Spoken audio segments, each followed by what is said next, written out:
نحمدہ ونصلی علی رسولہ الکریم اما بعد اعوذ باللہ من الشیطان الرجیم بسم اللہ الرحمن الرحیم الذین یتبعون الرسول النبی الامی الذی یجدونہ مکتوبا عندہم فی التوراۃ والانجیل یأمرہم بالمعروف وینہاہم عن المنکر صدق اللہ العظیم۔ حاضرین اور ناظرین، السلام علیکم ورحمۃ اللہ وبرکاتہ۔ آج ایک مقدس، متبرک اور نہایت علمی موضوع پر اظہار خیال مقصود ہے، اور وہ موضوع ہے آسمانی کتابوں میں نبی آخر الزماں حضرت محمد مصطفیٰ صلی اللہ علیہ وسلم کی بشارت۔ ایک شاعر نے کہا ہے کہ نبض عالم میں رواں تیری حرارت ہی تو ہے، نبض عالم میں رواں تیری حرارت ہی تو ہے، کہ یہ عالم تیرے ہونے کی بدولت ہی تو ہے، تیرے ہی پیک ہیں سب سچے صحیفے والے، ان کا آنا تیرے آنے کی بشارت ہی تو ہے۔ حاضرین، جب آپ قرآن کریم پڑھتے ہیں تو جگہ جگہ آپ کو یہ آیات ملتی ہیں کہ اللہ تبارک و تعالیٰ نے جتنے انبیاء اس دنیا میں مبعوث فرمائے، ان انبیاء سے یہ عہد لیا کہ جب آخری رسول تشریف لائیں تو تم اور تمہاری قوم ان پر ایمان لائیں اور ان کی عزت کریں، ان کی توقیر کریں اور ان کا ساتھ دیں۔ سورہ آل عمران میں کہا گیا وَإِذْ أَخَذَ اللَّهُ مِيثَاقَ النَّبِيِّينَ لَمَا آتَيْتُكُم مِّن كِتَابٍ وَحِكْمَةٍ ثُمَّ جَاءَكُمْ رَسُولٌ مُصَدِّقٌ لِّمَا مَعَكُمْ لَتُؤْمِنُنَّ بِهِ وَلَتَنصُرُنَّهُ قَالَ أَقْرَرْتُمْ وَأَخَذْتُمْ عَلَىٰ ذَٰلِكُمْ إِصْرِي قَالُوا أَقْرَرْنَا۔ کہ جب اللہ تبارک و تعالیٰ نے تمام نبیوں سے یہ عہد و میثاق لیا کہ جو کتاب و حکمت ہم نے تم کو عطا کی ہے، اس کے بعد اگر ہمارا ایک رسول آئے جو تمہاری ان آسمانی باتوں کی تصدیق کرے تو تم ان پر ایمان لاؤ گے اور ان کی مدد کرو گے۔ پھر اللہ نے پوچھا ان تمام نبیوں سے کیا تم نے اقرار کیا اس کا اور عہد لیا اس کا؟ تو ان سب نبیوں نے کہا اقررنا، ہم اقرار کرتے ہیں اس بات کا کہ ہم ان پر ایمان لائیں گے۔ ظاہر ہے کہ وہ نبی جو دنیا سے گزر گئے وہ کیا ایمان لائیں گے، وہ تو چلے گئے، لیکن ان کا یہ اقرار بجائے خود ایمان ہے نبی آخر الزماں حضرت محمد صلی اللہ علیہ وسلم پر، اور ان نبیوں نے اپنی قوموں کو یہ بشارت دی کہ ایک آخری نبی تشریف لائیں گے، جب وہ آ جائیں تو تم ضرور ان کے اوپر ایمان لانا۔ ظاہر ہے کہ یہ میثاق روز ازل میں اللہ تبارک و تعالیٰ نے ان انبیاء سے لیا تھا۔ سب سے پہلے ہم حضرت ابراہیم علیہ السلام کی طرف رجوع کرتے ہیں کہ جو بنی اسرائیل اور بنی اسماعیل دونوں کے بابا ہیں، اور دونوں کی شریعتوں کا انتساب ان کی طرف ہوتا ہے۔ قرآن کریم نے ان کی یہ دعا نقل کی ہے ربنا وابعث فیہم رسولا یتلو علیہم آیاتک ویعلمہم الکتاب ویزکیہم ویعلمہم الکتاب والحکمہ۔ اے اللہ، ان لوگوں میں ایک آخری رسول بھیجنا جو کتاب و حکمت کی ان کی کو تعلیم دے اور ان کی تربیت کرے، ان کا تزکیہ کرے۔ رسول کریم صلی اللہ علیہ وسلم نے ایک موقع پر فرمایا انا دعوت ابراہیم و بشریٰ عیسیٰ، کہ میں حضرت ابراہیم علیہ السلام کی دعا ہوں اور حضرت عیسیٰ علیہ السلام کی بشارت ہوں۔ توریت میں کتاب پیدائش میں یہ مذکور ہے کہ اللہ تبارک و تعالیٰ نے حضرت ابراہیم علیہ السلام کو مخاطب کرتے ہوئے فرمایا کہ ابراہیم، میں نے تمہاری دعا سن لی، اسماعیل کے بارے میں اس کو بڑا بناؤں گا، اس کی قوم کو بڑھاؤں گا اور اس میں سے 12 سردار پیدا ہوں گے۔ کتاب پیدائش توریت میں جس کی بشارت ہے اس کا اتمام حضرت محمد صلی اللہ علیہ وسلم پر ہوتا ہے۔ حضرت ابراہیم علیہ السلام کے پوتے حضرت یعقوب علیہ السلام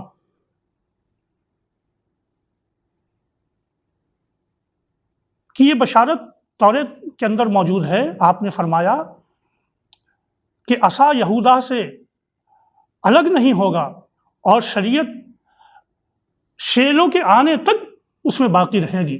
یعنی اس شریعت کو جو منسوخ کرنے والا شخص ہوگا وہ ایک دوسری شریعت لے کر کے آئے گا، اس وقت تک یہودا کے اندر شریعت اور اصا باقی رہے گی۔ شیلوں سے مراد کون ہے؟ یہودیوں نے کہا کہ اس سے مراد داؤد علیہ السلام ہے، عیسائیوں نے کہا حضرت عیسیٰ علیہ السلام ہے۔ لیکن ناظرین اگر غور فرمائیں تو ان دونوں میں سے کوئی صاحب شریعت نہ تھے، بلکہ یہ دونوں پچھلی شریعتوں کے متبع تھے۔ حضرت عیسیٰ علیہ السلام کے متعلق خود قرآن کریم میں کہا گیا وَرَسُولًا إِلَىٰ بَنِي اسرائیل، میں تو بنی اسرائیل کی طرف بھیجا گیا ہوں۔ اور متی کی انجیل میں یہ کہا گیا کہ میں بنی اسرائیل کی کھوئی ہوئی بھیڑوں کو تلاش کرنے کے لیے آیا ہوں۔ آخری شریعت جس نبی پر نازل ہوئی وہ حضرت محمد مصطفیٰ صلی اللہ علیہ وسلم ہے، اس لیے شیلوں کا مصداق در حقیقت حضرت محمد صلی اللہ علیہ وسلم۔ یہ جو قرآن کریم کی آیت میں نے تلاوت کی تھی کہ اصل ایمان والے وہ ہیں جو نماز و زکوٰۃ قائم کرتے ہیں، آخرت پر ایمان لاتے ہیں، اور خاص طور سے وہ اتباع کرتے ہیں اس رسول و نبی و امی کا کہ جن کا تذکرہ وہ پاتے ہیں توریت میں اور انجیل میں، یعنی اللہ کے رسول صلی اللہ علیہ وسلم کی بشارت نام کی صراحت کے ساتھ، صفات کے ساتھ، تعلیمات کے ساتھ توریت و انجیل کے اندر موجود ہے۔ توریت ہمارے سامنے ہے، ان کی بہت ساری تعلیمات جو اوریجنل تعلیمات تھیں وہ ہمارے سامنے نہیں ہے، لیکن جو بھی توریت ہمارے سامنے موجود ہے اس کے اندر کتاب استثناء میں حضرت موسیٰ علیہ السلام کی بشارت ہم پاتے ہیں۔ وہ فرماتے ہیں کہ اللہ تبارک و تعالیٰ نے موسیٰ سے کہا کہ میں تمہارے بھائیوں میں سے تمہارے مثل ایک نبی بھیجوں گا تو تم ان کے اوپر ایمان لانا۔ حضرت موسیٰ علیہ السلام کی مانند حضرت موسیٰ علیہ السلام کے بھائیوں میں سے ایک نبی آئیں گے، وہ کون ہے؟ یہودیوں نے کہا کہ اس سے مراد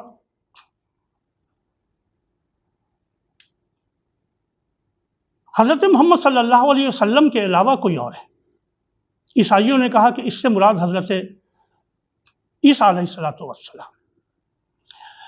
لیکن یاد رکھنے کی بات یہ ہے کہ موسیٰ علیہ السلام بنی اسرائیل سے تعلق رکھتے تھے، اور خطاب بنی اسرائیلیوں سے ہے کہ تمہارے بھائیوں میں سے، تو بنی اسرائیل کے بھائیوں میں سے کون ہو سکتے ہیں؟ بنی اسرائیل کے بھائی بنی اسماعیل ہی ہو سکتے ہیں، اور بنی اسماعیل میں محمد صلی اللہ علیہ وسلم کے علاوہ کوئی اور نبی تشریف نہیں لائے۔ دوسری بات یہ ہے کہ موسیٰ علیہ السلام کی مانند کون ہو سکتا ہے؟ خود توریت کے اندر حضرت عزیر علیہ السلام کا یہ جملہ صاف لفظوں میں لکھا ہوا ہے کہ بنی اسرائیل میں موسیٰ علیہ السلام کے مانند کوئی نبی نہیں آیا۔ لیکن محمد صلی اللہ علیہ وسلم کی مماثلت اگر آپ دیکھیں حضرت عیسیٰ علیہ السلام سے متعلق تو وہ بھی صاحب شریعت تھے، محمد صلی اللہ علیہ وسلم بھی صاحب شریعت تھے، وہ بھی صاحب ازواج و اولاد تھے، محمد صلی اللہ علیہ وسلم بھی صاحب ازواج و اولاد تھے۔ توریت میں بھی احکام جہاد اور احکام قربانی اور وہ تمام احکامات موجود ہیں جو قرآن کریم کے اندر موجود ہیں، بخلاف اس کے حضرت عیسیٰ علیہ السلام کی انجیل کے اندر بشارتیں ہیں، نئی شریعت نہیں، نئے احکام نہیں، اور حضرت عیسیٰ علیہ السلام کی مماثلت حضرت موسیٰ علیہ السلام سے وہ بھی نہیں ہے جو ازواج و اولاد کے سلسلے میں۔ اسی لیے قرآن کریم نے کہا کہ حضرت موسیٰ علیہ السلام کو جس طرح اللہ نے رسول بنایا تھا، اسی طرح اللہ نے حضرت محمد صلی اللہ علیہ وسلم کو رسول بنایا۔ اِنَّا أَرْسَلْنَا إِلَيْكُمْ رَسُولًا شَاهِدًا عَلَيْكُمْ كَمَا أَرْسَلْنَا إِلَىٰ فِرْعَوْنَ رَسُولًا، کہ اے لوگو ہم نے تمہارے درمیان تمہارے اوپر گواہ مقرر کیا جانے والا ایک رسول محمد صلی اللہ علیہ وسلم کو اسی ہی طرح بھیجا ہے، كَمَا أَرْسَلْنَا إِلَىٰ فِرْعَوْنَ رَسُولًا، جس طرح ہم نے فرعون کے پاس حضرت موسیٰ علیہ السلام کو رسول بنا کر کے بھیجا تھا۔ تو موسیٰ علیہ السلام اور حضور صلی اللہ علیہ وسلم کی مماثلت کے بے شمار پہلو ہیں جن کو بیان کرنے کا یہ موقع نہیں ہے۔ ایک دوسری بشارت جو موسیٰ علیہ السلام نے دی اور وہ خود کتاب استثناء توریت کے اندر موجود ہے، انہوں نے فرمایا کہ اللہ طور سے آیا، صغیر پر ظاہر ہوا اور فاران پہ چمکا۔ اب ظاہر بات یہ ہے کہ طور سے مراد سینہ سے آیا، سینہ سے مراد تو وہ ہے کوہ طور ہے جس پر اللہ تبارک و تعالیٰ نے اپنے نبی حضرت موسیٰ علیہ السلام سے کلام کیا، اور صائر سے مراد وہ پہاڑ ہے کہ جہاں حضرت عیسیٰ علیہ السلام سے اللہ تبارک و تعالیٰ ہم کلام ہوا، اور فاران سے مراد وہ مکہ مکرمہ ہے جہاں محمد صلی اللہ علیہ وسلم پر اللہ تبارک و تعالیٰ نے اپنا کلام نازل کیا۔ اسی کو قرآن کریم کے اندر یوں کہا گیا ہے، لا اقسم بہذا البلد وانت حل بہذا البلد ووالد وما ولد۔ ایک جگہ کہا والتین والزیتون وطور سینین وہذا البلد الامین۔ 2 مرتبہ اللہ تبارک و تعالیٰ نے بلد امین کی قسم کھائی، ایک سورہ التین میں اور ایک سورہ البلد میں۔ اور اس سے پہلے جو تین اور زیتون ہیں وہ کیا ہیں؟ آپ سب جانتے ہیں، طور سینین سے مراد تو وہی طور سینہ ہے جہاں حضرت موسیٰ علیہ السلام کو نبوت ملی، اور زیتون وہ پہاڑ ہے جہاں حضرت عیسیٰ علیہ السلام کا ورود مسعود تھا۔ فاران سے مراد یہ وہ سرزمین ہے کہ جو سرزمین محمد صلی اللہ علیہ وسلم کی ہے۔ تو حضرت عیسیٰ علیہ السلام حضرت موسیٰ علیہ السلام کی جو امانت ہے وہ اللہ کے رسول صلی اللہ علیہ وسلم کو سونپی گئی، اور یہی بشارت حضرت موسیٰ علیہ السلام کی میں۔ اس بشارت میں آگے اور ہے، وہ 10,000 قدسیوں میں آیا۔ 10,000 قدسی سے مراد کون ہیں؟ آپ تاریخ پر نظر ڈالیں تو یہ صرف حضرت محمد صلی اللہ علیہ وسلم کے فتح مکہ کی بشارت ہے کہ جو رسول صلی اللہ علیہ وسلم 10,000 صحابہ کرام رضوان اللہ تعالیٰ علیہم اجمعین کے ساتھ تشریف لائے تھے۔ ناظرین، ہم یہاں حضرت داؤد علیہ السلام کی بشارت کا تذکرہ نہیں کریں گے کہ جو زبور کے اندر موجود ہے۔ حضرت داؤد علیہ السلام کے صاحبزادے حضرت سلیمان علیہ السلام کی بشارت کا تذکرہ نہیں کریں گے۔ ہم یہاں یسیع علیہ السلام کا، حزقیل علیہ السلام کا، حضرت دانیال علیہ السلام کا، حضرت یرمیہ علیہ السلام کی بشارتوں کا تذکرہ نہیں کریں گے۔ ہم براہ راست حضرت عیسیٰ علیہ السلام کی بشارت کا تذکرہ کریں گے جو انجیل کی کتاب یوحنا میں موجود ہے۔ حضرت عیسیٰ علیہ السلام نے متعدد مواقع پر فرمایا کہ میں اپنے باپ سے گزارش کروں گا کہ وہ تمہاری طرف فارقلیط کو بھیج دے، وہ تمہارے ساتھ رہے گا، وہ میری طرف سے تمہیں وہ باتیں بتائے گا، میری باتیں تم کو یاد دلائے گا، وہ فارقلیط تمہارے پاس ابد تک رہے گا، اس کی شریعت تمہارے پاس ابد تک رہے گی۔ کتاب یوحنا میں 2-3 مقامات کے اوپر یہ بشارت آئی ہے۔ سوال یہ ہے کہ یہ فارقلیط کیا ہے؟ فارقلیط اصل میں یہ ترجمہ ہے، یونانی ترجمہ ہے، اور اصل لفظ اس کا برو کلیوتاس ہے۔ یہ عبرانی لفظ، اس کو 2 طرح سے تلفظ کیا گیا۔ ایک تلفظ ہے اس کا بری کلیتاس، اس کا ترجمہ تو ہوگا شفاعت، تشفی دہندہ، لوگوں کو تسلی دینے والا، یہ ترجمہ کیا گیا بری کلیتاس جس کو کہتے ہیں آپ۔ دوسرا تلفظ اس کا ہے بری کلیوتاس، اس کا مطلب ہے جس کی تعریف کی جائے۔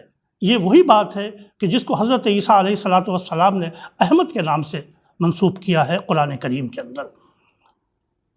کلیوتاس کا مطلب ہوگا محمد یا احمد، یعنی جس کی تعریف کی جائے، جس کو قرآن کریم نے کہا وَمُبَشِّرًا بِرَسُولٍ يَأْتِي مِن بَعْدِهِ اسْمُهُ احمد، کہ حضرت عیسیٰ علیہ السلام نے بنی اسرائیل کو یہ بشارت دی تھی کہ میں جب چلا جاؤں گا تو میرے بعد ایک ایسا شخص آئے گا جس کا نام احمد ہوگا، یعنی جس کی تعریف کی جائے گی اور جو تمہارے درمیان ہماری باتوں کو یاد دلائے گا۔ عیسائیوں میں ایک انجیل ہے جس کو اب وہ کہتے ہیں کہ یہ مشتبہ انجیل ہے، برناباس کی انجیل۔ برناباس کی انجیل میں بھی جہاں یہ لفظ آیا ہے وہاں انہوں نے یہی ترجمہ کیا ہے، احمد کا ترجمہ کیا ہے۔ لیکن عجیب و غریب بات یہ ہے کہ قرآن کریم میں جو احکامات آئے رسول اللہ صلی اللہ علیہ وسلم سے پہلے کے انبیاء کے بارے میں جو باتیں کہی گئیں وہ تو واضح ہیں، لیکن توریت انجیل میں جو بشارتیں دی گئیں ان کی تعریف کی انہوں نے، ان کی تعویل غلط کی انہوں نے۔ اسی کو قرآن کریم نے کہا وَيُحَرِّفُونَ الْكَلِمَ عَن مَّوَاضِعِهِ، کہ یہ لوگ تحریف کرتے ہیں، لفظ کو کہیں سے کہیں کر دیتے ہیں، کہیں لفظی تحریف کرتے ہیں، کہیں معنوی تحریف کرتے ہیں۔ نبی کریم صلی اللہ علیہ وسلم کی جو بشارتیں صاف لفظوں میں موجود تھی، جن کو جانتے تھے، پہچانتے تھے، جن کے بارے میں قرآن نے کہا کہ الذین یعرفونہ کما یعرفون ابناءہم، کہ محمد صلی اللہ علیہ وسلم کی نبوت کو وہ اس طرح پہچانتے ہیں جس طرح وہ اپنی اولاد کو، اپنے بیٹوں کو وہ پہچانتے ہیں۔ لیکن ان میں کچھ لوگ ایسے ضرور تھے کہ جنہوں نے حضور صلی اللہ علیہ وسلم کی ان صفات کو پہچاننے کے بعد ان کا اقرار کیا۔ ان میں ایک یہودی عالم تھے حیبان، جو نبی صلی اللہ علیہ وسلم سے پہلے وصال کر گئے۔ یہ بڑے آب و زاہد عالم تھے۔ انہوں نے بشارت دی تھی کہ جب اس آخری نبی کو اپنے وطن سے نکالا جائے گا تو یثرب تشریف لائیں گے، تم لوگ اگر موجود رہو تو ان کا ساتھ دینا۔ انہی میں حضرت نجاشی تھے جنہوں نے حضور صلی اللہ علیہ وسلم کی نبوت کی صداقت کا اعلان کیا۔ انہی میں ہرقل بھی تھے جنہوں نے آپ کی نبوت کو پہچانا، اور انہی میں حضرت ورقہ بن نوفل تھے جنہوں نے کہا کہ اللہ آپ کو نبی بنائے گا، اور انہی میں حضرت عبداللہ بن سلام بھی تھے جنہوں نے آپ کی نبوت کو پہچانا اور اسلام قبول کیا۔ انہی میں حضرت زید بن ثانہ بھی تھے جنہوں نے آپ کی نبوت کا اعتراف کیا، اسلام کو قبول کیا۔ حضرت انس بن مالک رضی اللہ تعالیٰ عنہ کی روایت ہے کہ ایک یہودی غلام یعنی ایک نوجوان بیمار ہوا، شدید بیمار ہوا۔ نبی صلی اللہ علیہ وسلم اس کی عیادت کے لیے تشریف لے گئے۔ جب اس کے گھر گئے تو آپ نے دیکھا کہ اس کا باپ یہودی عالم اس کے سرانے بیٹھا ہے اور توریت کی تلاوت کر رہا ہے۔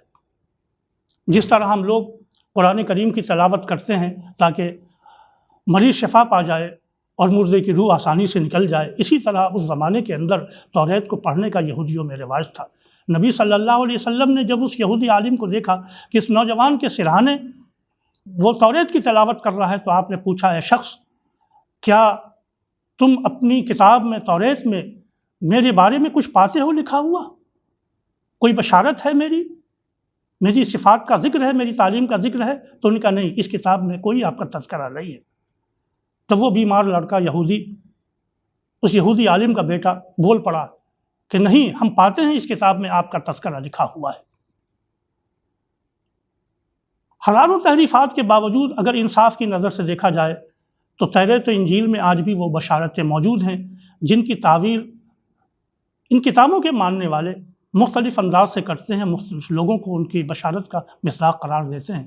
لیکن حقیقی بات یہ ہے کہ جن علماء نے ان مقامات کا تحقیق کے ساتھ مطالعہ کیا ہے، پھر قرآن کریم کی تعلیمات سے موازنہ کیا ہے، وہ جانتے ہیں، مانتے ہیں اور یقین رکھتے ہیں کہ یہ بشارتیں جن کا انطباق کہیں اور کیا گیا ہے، دراصل حضرت محمد صلی اللہ علیہ وسلم کی نبوت و رسالت ان بشارتوں کا مصداق ہے۔ ناظرین کرام، آپ کے لیے مناسب موقع ہے کہ آپ ان مقامات کو پڑھیں اور تحقیق کریں کہ حضور صلی اللہ علیہ وسلم جو آخری رسول ہے، جن کے بعد کوئی رسول نہیں آئے گا، وہ ان آیات کا مصداق ہیں، اور آج بھی نجات کا ذریعہ حضور صلی اللہ علیہ وسلم کی تعلیمات ہیں۔ وصلی اللہ علی النبی الامی الکریم الذی نجدہ مکتوبا عنده فی التوراۃ والانجیل، وصلی اللہ علی رسولہ وسلم۔